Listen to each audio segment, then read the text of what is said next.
of our next pieces, John Williams is, like J. Ungar, a contemporary composer. In other words, he's still alive and still writing music, and he's written a lot of music that you're likely to be familiar with.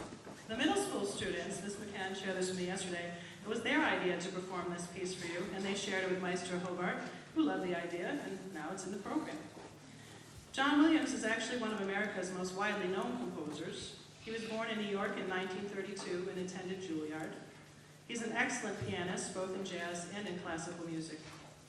He started composing and conducting in the 1960s and has gone on to write the scores for numerous films, and I'll just name a few, but Star Wars, Jaws, E.T., Schindler's List, Home Alone, and Harry Potter, which is one of his more recent works. Williams has received 45 Academy Award nominations, the most of any living person. He's won 5 Oscars, 18 Grammys, 4 Golden Globes, and 2 Emmys. And who says composing's not really a career option? You may also know that Williams conducted the Boston Pops for several years here. In case there may be one of you, or a half of you anyway, out there who's not familiar with the Harry Potter story, let me share a little bit of his story with you. Harry Potter is a series of adventures by J.K. Rowling. In the series, Harry Potter discovers he's magical and is invited to attend Hogwarts School for Witchcraft and Wizardry. He has numerous adventures there, and while learning his craft, is constantly fighting off the evil wizard who killed his parents. The complete suite contains a medley of several of Williams's themes from the very popular Harry Potter movies. Listen to see if you can tell how the composer used his music to convey things to you like eeriness, mystery, or Harry's bravery, or his excitement while playing Quidditch, or again, maybe his sadness at leaving Hogwarts. Listen to, for the really cool glockenspiel part, the percussion's going to come in again. You know those bells that you play in music class? They're actually a real instrument in the orchestra. So I want you to listen for those. Here we go with Harry Potter's music by John Williams.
thank very much publicly the director of the students, Ms. Mary Alice McCann. Can you come up, Mary Alice?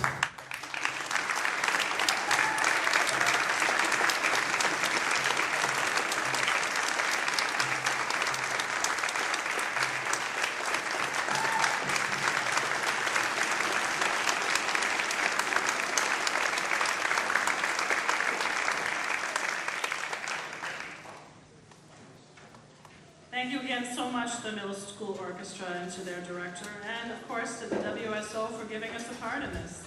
At this point, the students are going to leave this stage and join us in the audience so that they can hear the last two pieces. And while they are moving, let me tell you about the next piece. All right, Sorcerer's Apprentice. Paul Dukas was born in Paris in 1865, and he was a composer and a teacher of classical music. Dukas possessed great talent and was deemed a bright prospect, but he wrote only sparingly. Dukas was interested in music at a young age, but again, like we were talking about Pachelbel, his family was too poor to afford lessons. But he did finally enter the Paris Conservatory when he was 17, where his musical appetite could be satisfied. After completing his studies and serving in the army, Dukas found work as a music critic and as an orchestrator. He was unusually gifted in orchestration, and was one of the most sensitive and insightful critics of his era. He wrote all forms of music from piano solo pieces to opera, but his fame was really established with the orchestral scherzo that you're going to hear today, The Sorcerer's Apprentice, and then later his opera La Peri. Although Dukas wrote a fair amount of music, it was interesting for me to find out he was a perfectionist, and he destroyed many of his pieces out of dissatisfaction with what he'd written. Only a few of his compositions remain. Thank goodness this one survived in his collection, as well, partly thanks to Disney, but it's become extremely popular. Sorcerer's Apprentice was written in 1897 and was a favorite of audiences at that time as well as now. The basis of this scherzo was a ballad by Goethe, itself based on a tale by the Greek poet Lucian, who was born in 120 AD. Really old story. It's a timeless story depicting a young magician's apprentice who tries to lighten his workload by experimenting with magic spells that he's seen his master use.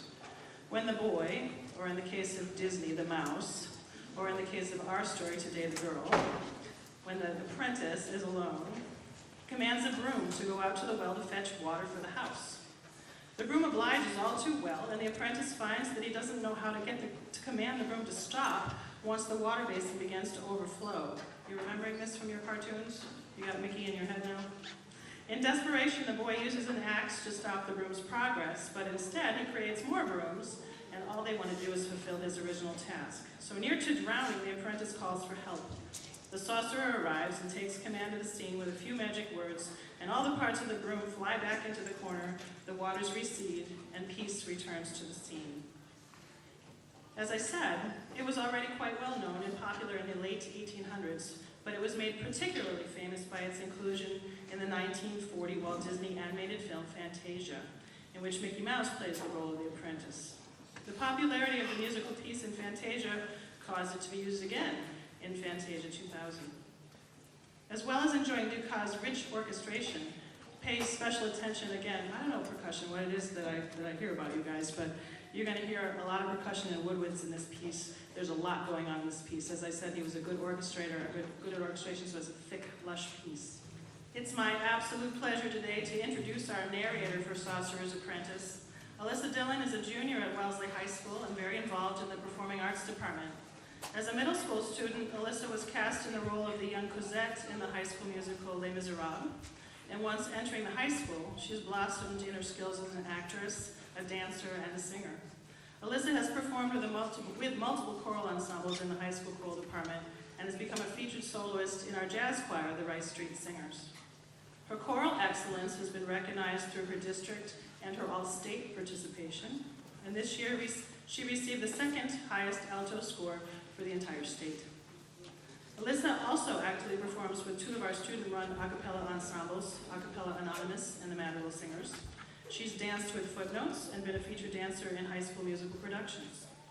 Her choral director, I talked to Mr. McDonald about her, he says, her ability to act, dance, and sing make her a true triple threat in the world of music theater. At this point, I'd like to introduce Alyssa and bring Maestro Hobart back to the stage for Sorcerer's Apprentice.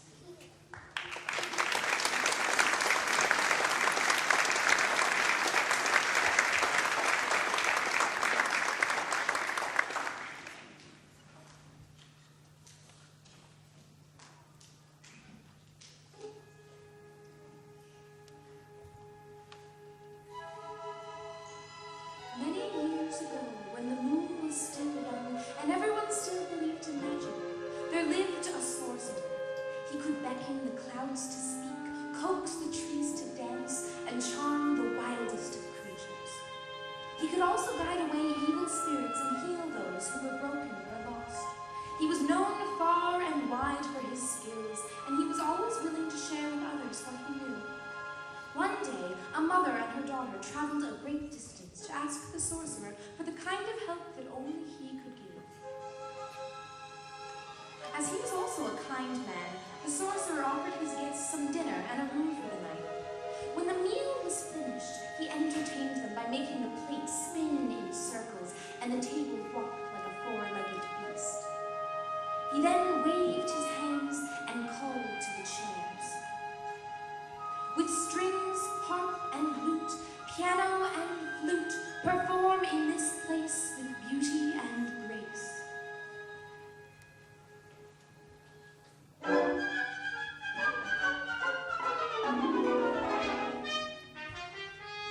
The chairs played on into the evening, making music of every kind until the guests were ready for sleep.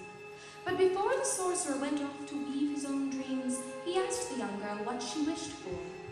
"I want nothing more than to learn your skills of magic and healing," she told the sorcerer.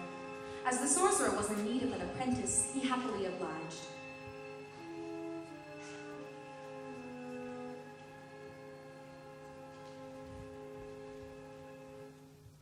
Being an apprentice to a great sorcerer, however, was not exactly what the young girl expected. She washed dishes, swept floors, chopped wood for the fire, and carried water from the well. Tirelessly, she worked day and night, eagerly waiting to learn a spell or simple charm. After weeks of hard work, she finally asked the sorcerer, "I mean no disrespect, master, but why can't you teach me how to wash the dishes with the wave of my hand? Why must I clean and sweep instead of learning magic?" The sorcerer looked sternly at the apprentice and said simply, "Some things we must do for ourselves." The apprentice did not understand. If we must do some things for ourselves, she wondered, then why shouldn't the sorcerer do his own chores? One day, while she was working nearby, she became even more confused when she overheard the sorcerer casting a spell. "Sweep away dust. Clean as you must. Be swift and be neat until the task is complete." The broom then sprang to life.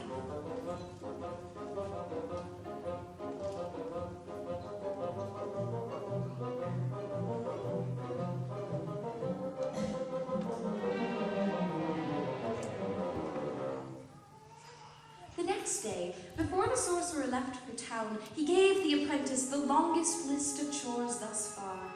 One task after another she completed, tiring and becoming more careless as the day wore on. The apprentice stumbled wearily as she carried 2 buckets of water to fill the cauldron, spilling water everywhere.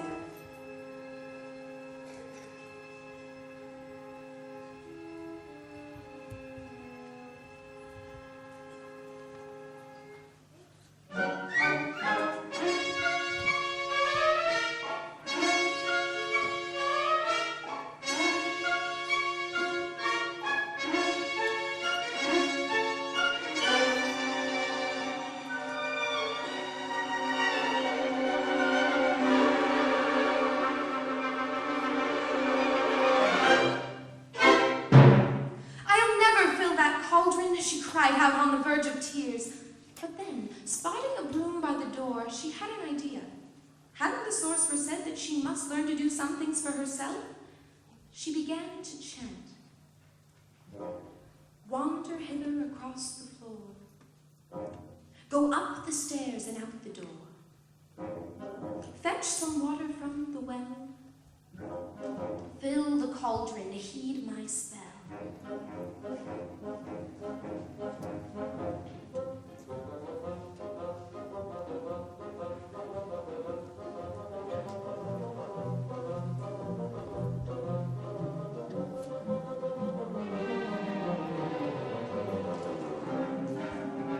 For a moment, the apprentice was sure her magic had failed.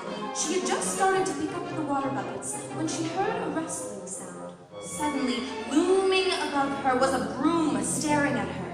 As the girl watched in amazement, it left the kitchen and returned with full buckets, dumping the water into the cauldron.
You've done your best, now take a rest. Stand by the door as you were before.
exhausted girl wiped her brow.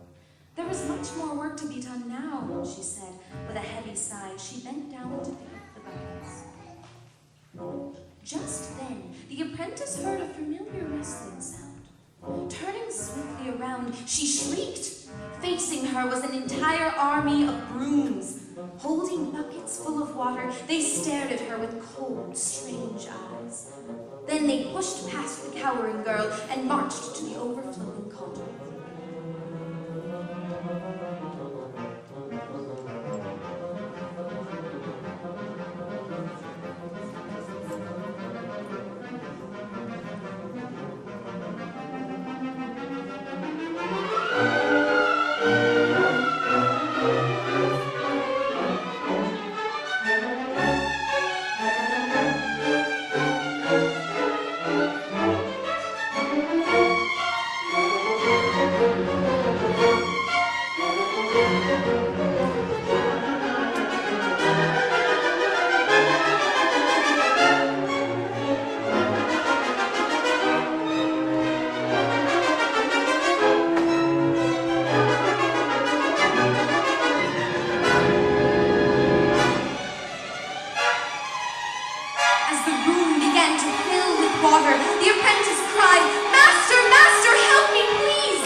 Understanding her confusion, he answered simply, "The hard work of a sorcerer is not the same as that of an apprentice.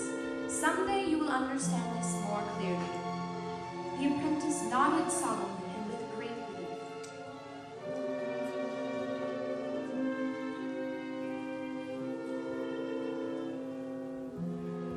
And as time passed, her patience and talent as a young apprentice grew and grew, until one day, many years later, she too became a sorcerer.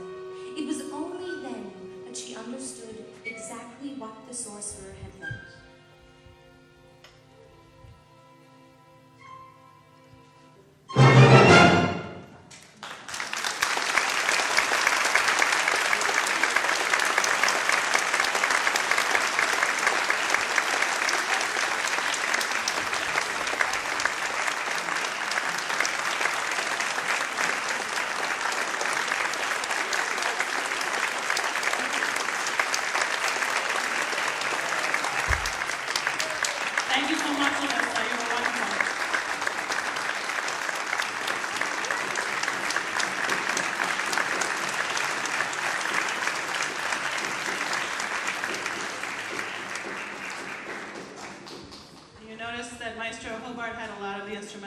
right up. I was listening a lot to the bassoon as I was listening this time, and thinking, wow, they had a really big part in this as well. Do you remember which one the bassoon was? Really big, tall. I like to watch the Patriots on TV. I like to watch them play football. I like better to go to the game. And I was also thinking, as I listened to this with this huge orchestration, I like Disney, I like to watch Mickey, but nothing beats what we just heard just now. It was just marvelous.